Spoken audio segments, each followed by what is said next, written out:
Hello and welcome to the Quest for Significance podcast, where we speak to fascinating people all around the globe who have lived the human need for significance. That's something that I've written about with my co-author. Yes, this is the book, The Quest for Significance, Harnessing the Need That Makes the World Go Round. I've written about that with my co-author, Professor Arya Kruglanski. You see him now in the natty brown jacket.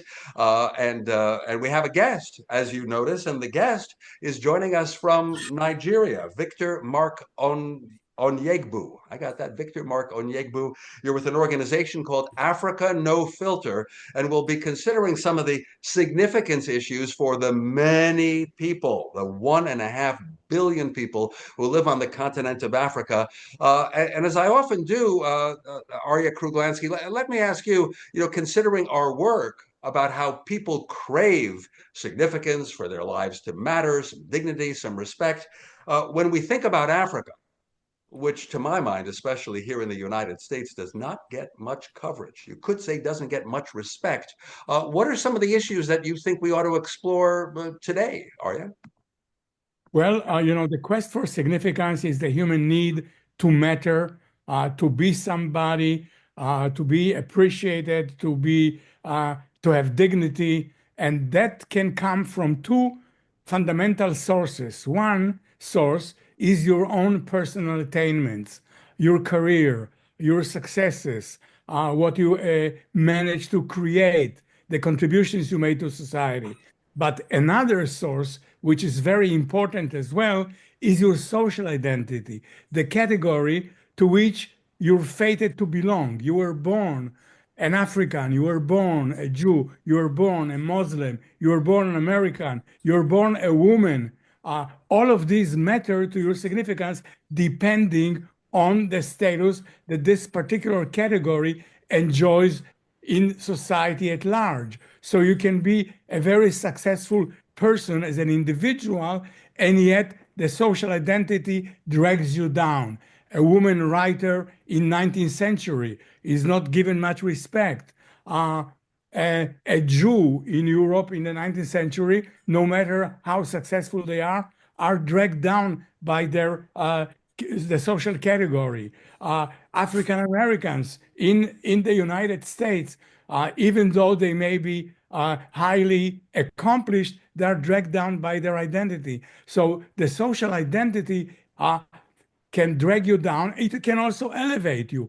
A white male in the United States, even though they may be poor, uneducated, unaccomplished, the fact that they are white give them some status. So, this interplay between individual attainments and the social identity is what ultimately determines your sense of significance. And we are talking today with my good friend, Victor Mark-Onyegbu, to talk about the social identity of Africans. What was it? Where lied the issues with it? And what does Victor's work do in order to enhance it? And we look forward to hearing about that for sure. Victor Mark-Onyegbu, you are in charge of community building for Africa No Filter. I think you're concerned with some of the same issues that my co-author Arya Kruglanski is, and that we write about in our book, The Quest for Significance. I know that you and Arya were both Bellagio Fellows at a very high prestige program in Northern Italy in 2024, and I suppose you got a chance to talk to people from all over the globe about their issues, but also it must have given you food for thought, right? That you bring back to Lagos, Nigeria. So tell me about that. What have you been doing, and what are you trying to accomplish from your perch in Lagos, Nigeria, when it comes to building significance and respect? Thank you so much, Dan, and thank you so much, Ari. Good to see you once again after a couple of months after Bellagio. But it's great, and I think I should start from appreciating this opportunity to have this conversation, feature on your podcast. It's a great work you're doing. I think the quest for significance is a human reflex, it's a human motivation, a human need. And regardless of race, regardless of other differences, I think it's one constant we can find across board. Everybody wants to be significant. Everybody wants to be taken seriously. Everybody wants to feel a sense of value, a sense of belonging. And it is part of the major reasons that took me to Bellagio. What we've been doing at Africa No Filter speaks very directly to the quest for significance for Africans. Because we realized that for a very long time, for several centuries, Africa has been misrepresented. Africa has been diminished in so many ways. I don't need to belabor you with talking about all the various ways that colonialism has had consequences on Africans and how that has really changed the landscape and the dynamics of our engagement with the rest of the world and what the rest of the world thinks about Africans and how the rest of the world engages Africa. The rules of engagement are very different for a lot of Africans. And it's in realization of that I came up with an idea, which was to mainstream the better representation of Africa in the media spaces and in the arts and culture spaces. Coming up with a framework, much beyond the framework, actually, coming up with a strategy to ensure that this goes beyond media sensationalism and it goes right into the core of the way we do business in the creative industry and in the media industry in Africa. More or less trying to mainstream a new ethos, a new rule of engagement or rules of engagement, and how to come about those rules of engagement and how to ensure that the industries imbibe it, how they can get themselves self-indoctrinated is what took me to Bellagio, right? And I was fortunate to meet Ari and to meet with lots of other people, like you said, across the world, where we kept on talking about ways to ensure that those people who are at the front lines and who are pushing these new narratives about Africa feel that they are accomplishing something great, not just for Africa of today, but Africa of tomorrow and the future and destinies of their children, such that it can become a motivation for them to continue to work towards it. And that was really a very wonderful insight I got from my interaction with Ari. And so to your point, Dan, that's what has kept me busy. And that's the crux of my work at Africa No Filter as the head of community. For a long time, the past 4 or 5 years, we've been working very, very seriously to ensure that Africans, first of all, have a different understanding of themselves and where their value is placed in interactions with the rest of the world, but also have the rest of the world engage with Africa, from a reciprocal point of from a point of reciprocal value, right? Mutual benefit, reciprocity, and that's really what we're trying to engender. And we've selected 2 basic sectors to work on this, which is the media sector and the arts sector, because we believe that these 2 sectors, in a very strong way, what the rest of the world see about us and what the rest of the world hears about Africa and consumes the content that the rest of the world consumes, because it is those contents, when they go unchallenged over a period of time, they become narratives. And so we are working towards, empowering storytellers to provide a different content that provides the need for an alternative viewpoint for Africa. Victor, let me ask you this, because I've been in Lagos and I feel it's a bustling society there all around you.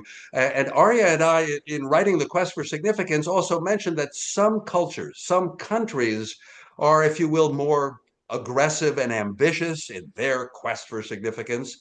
And some societies, often we pointed to the Zen notion of some Asian countries, are more relaxed about it. I mean, Arya, just chime in on this, if you will, that I think Nigeria is a case where everyone is kind of on the move and trying to find the best thing they can. And Arya, that makes a difference, just your environment, your domain, right, and how you behave, your quest, whether you feel you're getting respect. Yes, there are differences. Most people want respect. Most people are trying to get respect, and especially those who feel that respect has been lacking. And I was wondering, Victor, could you tell us about what was missing in the African identity and in the way that Africans perceive themselves that you feel needs to be augmented and developed? Thank you so much, Ari. Wonderful question. Um, well, let me take a few steps back to say that we've been on a mission to strengthen African identity, but that is not to say that all of Africa is the same. Africa is not one country, and a South African is very different to a Nigerian, just as a French is different to a German, right? And so the differences that exist in Europe, the differences that exist in Asia, the differences that exist within the Americas, is equally what we find in Africa. So we're all different. But the thing is, one thing that we have realized is people tend to think we are talking about uniformity as opposed to unity. We're not talking about uniformity, and it's very important I make that distinction, that what people like myself and my organization have been preaching about, what we've been fighting for, is to strengthen the African identity, which refers to reinforcing the collective sense of pride, belonging, self-definition, and cultural confidence among African people, both on the continent and in the diaspora. It involves reclaiming our narratives, preserving heritage, embracing indigenous knowledge systems, rejecting imposed stereotypes of historical distortions, and all of those types of things. It's not about creating uniformity, but about fostering unity through the rich diversity of African cultures, languages, histories, and experiences. So it goes on and on. And to your question about what we think is missing, there are a number of things that we have realized. The legacy of colonialism and slavery, it did a very huge disservice to Africans. The colonial systems disrupted indigenous governance, it disrupted culture, it disrupted education and spirituality, and these systems imposed European ideals, European language hierarchies, right? There's a hierarchy of languages, and we see that in the business space, we see that in the social space. And it also imposed something that is quite insidious, which is the self-hate and self-inferiority that we tend to see reflected in most of our social interactions, especially when you look at, interactions between Africans and the rest of the world. Now, there has been a lot of global stereotypes and misrepresentations. I've talked about this too many times. The portrayal of Africa in global media often centers on poverty, conflict, corruption, diseases, and poor leadership. These 5 stereotypes account for over 70% of the content that the rest of the world consumes about Africa. And we have research to prove this. We have empirical data. We've done a research that showed us, we analyzed news content from global media news outfits, and we have empirical data that points and supports this statistic. And it's very, very it's debilitating to Africans, it's debilitating to our image.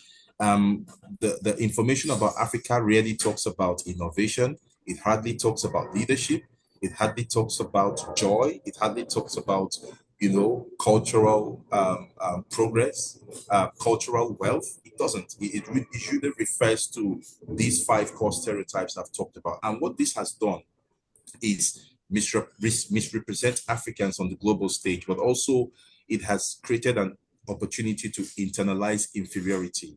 So many Africans have been conditioned to believe that Western systems and cultures are superior.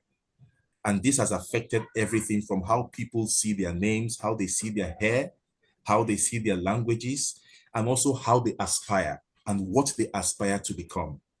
It has also affected how Africans show up at the global stage and what values that we think that we possess. And if you know a little about business opportunities and investments, you would know that capital flows in the direction of value. There's a perception of value that drives the flow of capital and investment. So I can go on, throughout this conversation, talking about what is missing and what we're trying to fix, but there's a lot of work that needs to be done. And that's why people like us are here working assiduously to ensure that this gets done. I'm starting to get at what Africa no No filter means, filter. that you want to be authentic, hooray for that. I'm just wondering, as a kind of an old media guy, when I hear about Africa, I hear a lot on, say, BBC World Service Radio, Radio France International. So that's where I hear about Africa, and there are amazing cultural reports and amazing poets and singers and dancers. So we do get that, but we don't get much in the United States, as you know. So I'm just wondering if that has some impact, like within Africa. I mean, it is a unifying factor. People all over the continent have been listening to the BBC for decades, but I almost feel like, therefore, even for the media, you're being unified by your old colonial masters. Do you find that bothersome at all? Yes, I think it's part of the challenge that we have. The fact that we are being defined, our stories are being told by, the same colonial powers, as they like to describe themselves and as people like to describe them. But I think that the fact it's that in itself is a problem. That in itself is now on the surface of it, it might look like a service being rendered to the continent. But when you scratch beneath the surface, you would see that that is a perpetuation of the single story narrative. Because all it takes is for an agenda to be pushed by these platforms. And because these platforms have dominated the airspace and have become the reliable voices that speak on behalf of the continent, whatever agenda is told becomes the fact, becomes factual, and becomes, and so I think that in itself is a problem. The fact that your stories are being told by other people, your stories are being told by people who do not have lived experiences. And I think it strips you of agency, right? And I think in addressing the problem, we as Africans, we've got our work clearly cut out for us. There's a need for us to reclaim our voices. There's a need for us to reclaim the stories, reclaim the narratives, and begin to tell the world our stories the way we want to be represented. And I can see a few efforts have come up here and there, but there's still a lot of work that has to go into ensuring that, we have a unified purpose, and ensuring that all the infrastructural investments that need to be put in place to have media platforms that can compete with the BBCs and the Al Jazeeras and the what do you call it, the CNNs and so on. There's a lot that needs to happen, and I'm very mindful that it's not like a magic wand. You just decide and then it happens the next day. There's a lot of careful and intentional planning that goes into it. But my point here is that it is not a service. It's not a service, as some people have been conditioned to think. It is actually a disservice in the long run. And that's part of what has led us to the situation we find ourselves currently. And there's also something I need to point out before I end on this point, which is that there's a tendency for the rest of the world and the media platforms that speak for Africa and on behalf of Africa. There's a tendency for lumping the experiences of every African together as one, right? And it reduces the essence of being an African. And I think, to my earlier point about unity as opposed to uniformity, we're not asking for uniformity on the continent. We're asking for unity of purpose and vision, but an acknowledgement of the peculiarities and the differences that exist. Because when you talk about the quest for significance, there's a lot of significance that comes with being peculiar and being different and being unique. And that is one benefit that most Africans have been robbed of. Are you, when it comes to social psychology and a society that has many types of people? That's a factor in the United States, priding itself on being a melting pot, of course. But think about Africa, where we're talking about dozens of nations. And of course, North Africa, largely Arabic speaking, is very different from so-called sub-Sahara Africa. And as you said, Victor, South Africa itself is different, but every country is different. So as a social psychologist, does that sound sensible to you, Arya? That if we want Africa to be as successful as possible, that you shouldn't try to homogenize. We don't want an African news network that tries to make everyone behave exactly the same. Does that make sense for success? It does. It does. To the extent that we override the differences, override individual qualities, we are stereotyping, we are categorizing, we are opening the road to distortion. People are different, cultures are different, and these cultural differences have to be acknowledged. But I wanted to put to Victor another question. Right now, there is an imbalance. The African identity needs to be strengthened because of the adverse colonial heritage that was undermining Africans' sense of their own identity.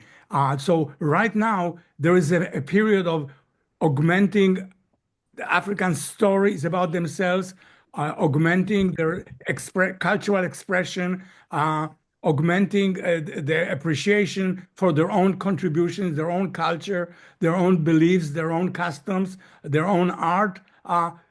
But at the end of the day, once equality would be established, is the ideal utopian end of it all a reciprocity that there will be a cultural exchange, that people will enjoy African cultures and Africans will enjoy European cultures, but this would be on an equal basis, right? Right now, there's a sense to mend what has been missing, but at the end of the day, harmony and reciprocity seem to be the ideal. What do you think about that?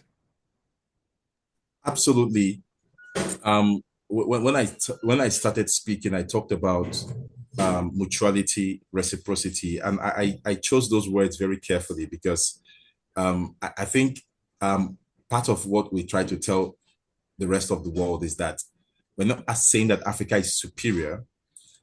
Neither are we glossing over the challenges that exist on the continent, just as there are challenges in every other part of the world. We're only asking that as much as we acknowledge those challenges, we should avoid a single story narrative that paints a picture of gloom and doom all across the continent. And there should be an appreciation of the values that Africans bring to the table. And that makes for a healthy relationship dynamic between Africa and the rest of the world on the basis of mutuality, on the basis of reciprocity. You go to, I was speaking to someone recently who talked about, I can't remember who said this, but the person said they were in one of, I don't want to mention the name of the institution, but one of the Ivy League universities in the UK, and they had all these various sections in their, in their library, and they had books that talked about Polish culture and Polish arts, books that talked about German arts and German culture, books that talked about, and then when it got to the section for African countries, it was just an African culture, African arts, and that sort of reduces the diversity of 1.5 billion people into just one story, and projecting, and it's as simple as a name. I mean, just giving everything one name, lumping everybody and everybody's experiences and the richness of the culture and diversity of the continent into one is such a huge offense. And he couldn't stomach it. He told me, look, he looked in there and he saw books that represented the Senegalese culture and represented Morocco and represented Nigeria, and everything was just categorized as African culture, African languages, African section. We see that in many public places we go to, and you begin to compare Africa to Germany, to Italy, but these are all individual countries in Europe as well. So there's a lot that happens when the rest of the world do not see Africa on the same level and do not see Africans and the people on the continent as being able to reciprocate or relate with them on a mutual basis. And I think that is where the problem starts. Because Victor, I'm wondering, if I may, I'm wondering whether you find the United States and how it and people in the US view Africa as being especially frustrating, because people know very little. The news hardly ever mentions, even if there's civil wars in South Sudan, DRC, Democratic Republic of Congo. Americans don't even know what these places are. Is the US especially frustrating because there's so much potential investment from this economic powerhouse, the US? Yes. Like you rightly said, the US is an economic powerhouse, and we always say it's the most powerful country in the world right now. But it's really frustrating, Dan. It is, I must say, there has been a shocking level of ignorance about Africa that we have realized in the US. And we launched a report sometime last year to look at and examine the perceptions of British people and American people about Africa, to understand the stereotypes, specifically from those two countries. And I mean, the reasons we settled on those two countries was, because of the very strong potential they have and the strong connections. We've got a huge diaspora audience, community in African diaspora in America, in the United States, and we've also got same in the United Kingdom, and so we wanted to really focus on those two countries as case studies. What we realized in America was really shocking. The US, it's as shocking as asking people on the streets of New York, mention 4 countries or 3 countries in Africa, and they're struggling. I mean, and this is a cosmopolitan city. You would expect that people in New York would have, the knowledge of, global affairs much more than people in the hinterlands. And we did a survey, we did a polling, and we just realized that the level of ignorance was shocking. I don't know if you remember some years ago when this movie called Black Panther was launched. Black Panther, it talked about, Wakanda. It was like an aspirational Afrofuturism country. Marvel superheroes, right? Marvel superheroes, absolutely. Black Panther, absolutely. So there was somebody who asked young people on the streets of New York to mention countries in Africa. And some of them just talked about Nigeria, South Africa, and the third country was Wakanda. And Wakanda was the country in that fictional, superhero movie. And it tells you, how ignorant people are that they couldn't mention 3 countries in Africa. And sometimes when you push harder, they go for the usual suspects, which is Nigeria, South Africa, maybe Kenya or Egypt, right? Sometimes people do not even remember that Egypt, Morocco, Libya are all part of Africa. They think they are in the Middle East or they are somewhere in East Asia. So I think that the level of ignorance we've seen from the United States is really shocking. And but it also revealed something to us, Dan. It's not all gloom and doom. You're right to say that there's a strong, very huge investment potential that can possibly come from the United States. And you can only invest in what you know about. One of the things that our research showed us was that the media and the film industry are very powerful tools to reshape perceptions of people and turn around the level of ignorance that we see. And so that has also made our work well cut out for us in terms of what to focus, what to target. And we're doing quite a lot in terms of empowering storytellers, because we can only shift this by ensuring that storytellers put out the kind of content and disseminate and distribute the kind of content that can reshape, the minds of people, especially in these countries that we've identified as huge investment potentials. But to answer your question, yes, the level of ignorance is quite shocking. Arya Kruglansky, our time is just about up, but if you want to button it up with Victor Mark-Onyegbu, Arya, any final thoughts on this? Yes, I think that Victor's work is cut out for him, because as this conversation attested, there are two primary problems with the image of Africa that he's working to overcome. One is the colonially based low image of Africa in general.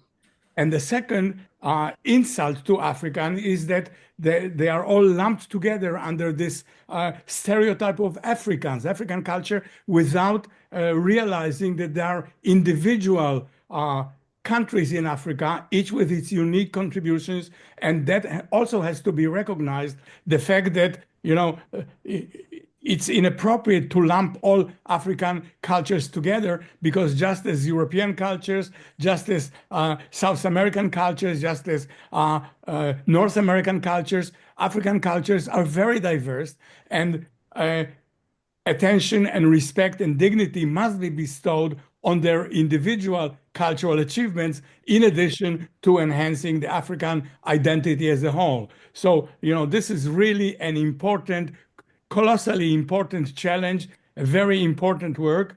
And we wish Victor and his colleagues all the luck and success in accomplishing it.